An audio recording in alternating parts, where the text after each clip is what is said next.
कल बिहार की राजनीति के लिहाज से एक बड़ी खबर आई। खबर ये आई कि एलजेपी रामविलास के जो अध्यक्ष हैं चिराग पासवान, उनको इंडिया अलायंस या यूँ कहें आरजेडी की तरफ से, जो इंडिया अलायंस की पार्टनर भी है बिहार में, उसकी तरफ से एक बड़ा ऑफ़र दिया गया है।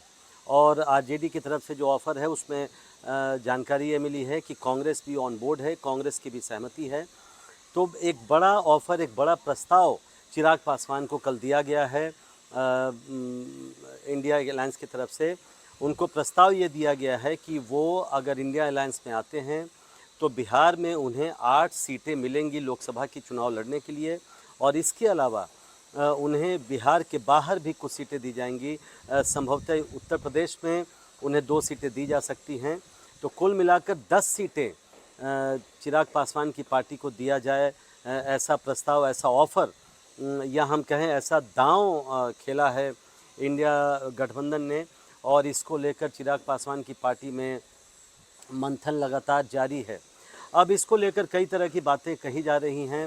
एक विचार ये भी है कि ये जो ऑफ़र आया है और इसके ये जिस तरह से खबरें आई हैं, ये एक तरह से चिराग पासवान की तरफ से प्रेशर टैक्टिक्स भी है, क्योंकि एनडीए के साथ बातचीत चल रही है सीट बंटवारे को लेकर, और वहाँ पर बार्गेनिंग क्षमता जो है चिराग पासवान की, मोल भाव की जो क्षमता है सीटों के मामले में, वो थोड़ी बढ़ जाए, उसके लिए ये खबर सामने आई है।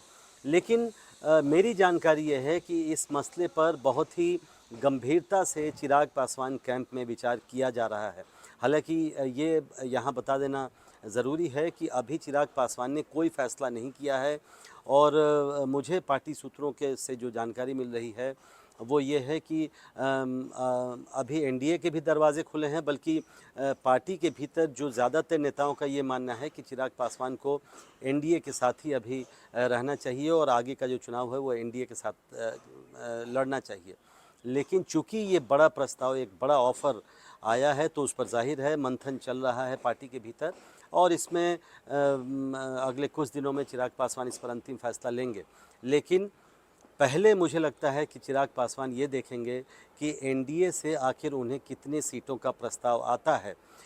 छन छन के जो खबरें आई हैं पिछले कुछ दिनों में, उसमें कहा जा रहा है कि चिराग पासवान, जो 2019 में जो फार्मूला था कि एलजेपी को 6 सीटें दी गई थी, लेकिन तब एलजेपी पार्टी एक थी, उसके बाद पार्टी में स्प्लिट हो गया 2019 के बाद, और चिराग पासवान और उनके चाचा पशुपति पारस ने 2 अलग अलग पार्टियां बना ली। तो अब 6 सीटें दोनों अलग अलग पार्टियों को देना जाहिर है मुश्किल है बीजेपी के लिए। तो अब उससे काफ़ी कम सीटें बीजेपी की तरफ से ऑफ़र की गई है, इस तरह की खबरें आई थी। लेकिन अब इंडिया अलायंस की तरफ से जो ऑफ़र आया है, तो अब सवाल ये उठ रहा है कि चिराग पासवान के लिए कौन सा गठबंधन ज़्यादा फ़ायदेमंद है, कहाँ ज़्यादा उनको नफ़ा है, क्या वहाँ उनको कहाँ पर ज़्यादा नुकसान है। अब ये इसका विश्लेषण अगर करें तो दोनों तरफ से कुछ न कुछ आपको नफ़ा नुकसान दिखाई पड़ेगा। अगर एनडीए की बात करें, जहाँ पर चिराग पासवान आज के दिन हैं जिस गठबंधन में, और जिसको लेकर बातचीत भी चल रही है, वहाँ एनडीए में अगर चिराग पासवान रहते हैं, जाहिर है पिछली बार से सीटें उनको कम मिलेंगी चुनाव लड़ने के लिए। लेकिन वहाँ पर जो आगे का प्रॉस्पेक्ट है, क्योंकि अगर फिर से, जिसकी संभावना काफ़ी जताई जा रही है, नरेंद्र मोदी ही प्रधानमंत्री बनते हैं, एनडीए की सरकार बनती है, और चिराग पासवान अगर जीत कर आते हैं, सांसद बनकर आते हैं, तो इस बार संभवतः उन्हें ही कैबिनेट में मंत्री बनाया जाएगा। उनके चाचा पशुपति पारस, जो अभी फ़िलहाल केंद्र में मंत्री हैं, उनको, वो 3 साल लगभग मंत्री रह चुके हैं, तो अगली बार उम्मीद की जा रही है कि मौका चिराग पासवान को दिया जाएगा। तो एक तो सबसे बड़ा फ़ायदा ये है। दूसरी चीज़ जो एनडीए में रहने का एक बड़ा फ़ायदा उनको मिल सकता है कि सीटें भले ही कम हों, लेकिन नीतीश कुमार, बीजेपी और चिराग पासवान, जीतन राम मांझी, उपेंद्र कुशवाहा का जो ये गठबंधन है एनडीए का बिहार में, वो बेहद मजबूत गठबंधन माना जा रहा है।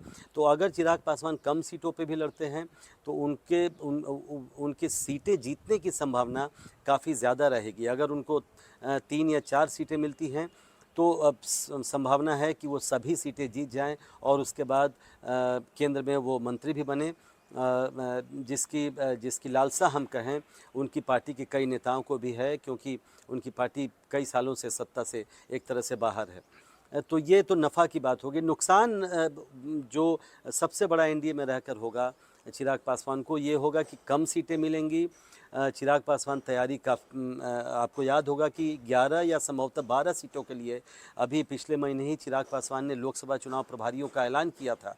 तो उनकी तैयारी ज़्यादा सीटों पर चल रही थी, लेकिन एनडीए में जाहिर है चूँकि अब स्थिति ऐसी हो गई है, इतने ज़्यादा अलायंस पार्टनर हैं, तो सीटों की संख्या जो उनके खाते में जाएगी वो काफ़ी कम होगी।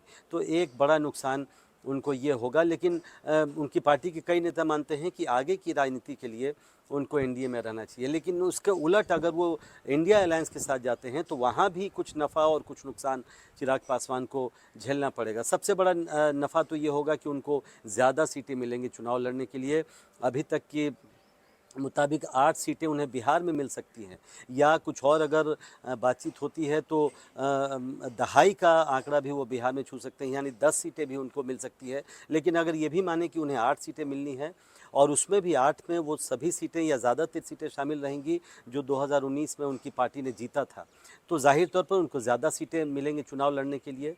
और उसमें हाजीपुर, जिस पर सबसे ज़्यादा पेंच फंसा हुआ है, जिस पर पशुपति पारस से उनके चाचा अभी सांसद हैं, लेकिन चिराग पासवान की दिली तमन्ना है कि वो हाजीपुर से चुनाव लड़ें, क्योंकि उनके पिताजी जो स्वर्गीय रामविलास पासवान हैं वो लगातार 8 या 9 बार हाजीपुर से सांसद रहे थे और हाजीपुर उनके नाम से जानी जाती है। तो परंपरागत तौर पर चिराग पासवान को लगता है कि असली वारिस वो हैं पुत्र होने के नाते, तो हाजीपुर पर उनका दावा बनता है। और इसलिए अगर वो इंडिया अलायंस के साथ रहते हैं तो हाजीपुर सीट उनके खाते में आएगी, जो कि उनके लिए बड़ा बोनस है। एनडीए में हाजीपुर सीट को लेकर पेंच फंसा हुआ है, इसलिए वो चिराग पासवान चाहते तो हैं, लेकिन वो उनके खाते में आए नहीं आए इसको अभी सर्टेनिटी के साथ कुछ अभी उस पर नहीं कहा जा सकता है। तो एक तो बड़ा फ़ायदा होगा कि ज़्यादा सीटें मिलेंगी। दूसरा फ़ायदा कई जानकार मानते हैं और जो बातचीत में यह निकल कर बात सामने आई कि जो अगले साल के अंत में विधानसभा चुनाव होने बिहार में, उसमें एक बड़ा राजनीतिक समीकरण तैयार हो जाएगा अगर वो तेजस्वी यादव और कांग्रेस के साथ जाते हैं। और मुझे ये भी जानकारी है कि मुकेश सहनी और कुछ दूसरे जो नेता हैं, खासकर खास जातियों का जो रिप्रेजेंट करते हैं, उनको भी अपने पाले में लाने की इंडिया गठबंधन की ओर से कोशिश हो रही है। तो अगर ये सभी पार्टियां साथ आ जाती हैं तो विधानसभा चुनाव के लिहाज से, क्योंकि लोकसभा चुनाव माना जाता है कि प्रधानमंत्री नरेंद्र मोदी के नाम पर लड़ा जाएगा, तो वहाँ पर बाद वो चुनाव दूसरे तरह का होता है, लेकिन बिहार विधानसभा चुनाव में ये जो राजनीतिक समीकरण बनेगा वो एक मजबूत राजनीतिक समीकरण बन सकता है।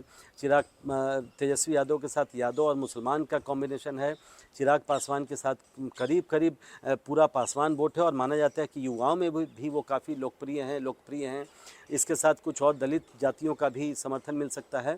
और अगर मुकेश सहनी जैसे नेता भी इस बूके में आते हैं, इस समीकरण में उनको लाया जाता है, तो और भी वोटरों की संख्या बढ़ सकती है। तो एक बड़ा राजनीतिक समीकरण तैयार हो जाएगा जिसका सीधा फ़ायदा अगले साल जो विधानसभा चुनाव है उसमें हो सकता है। लेकिन एक जो सबसे बड़ा सवाल है, जो अंतिम पॉइंट है मेरा, वो ये है कि जो बार बार ये सवाल पूछा जाता है कि अगर चिराग पासवान तेजस्वी से हाथ मिलाते हैं तो वहाँ पर जो चिराग पासवान का एक एम्बिशन है कि बिहार में एक दिन वो और इसलिए वो लगातार अपनी पार्टी की तरफ से बिहारी फर्स्ट जैसा कार्यक्रम चलाते हैं कि वो सबसे प्रमुख पॉलिटिकल फोर्स बने।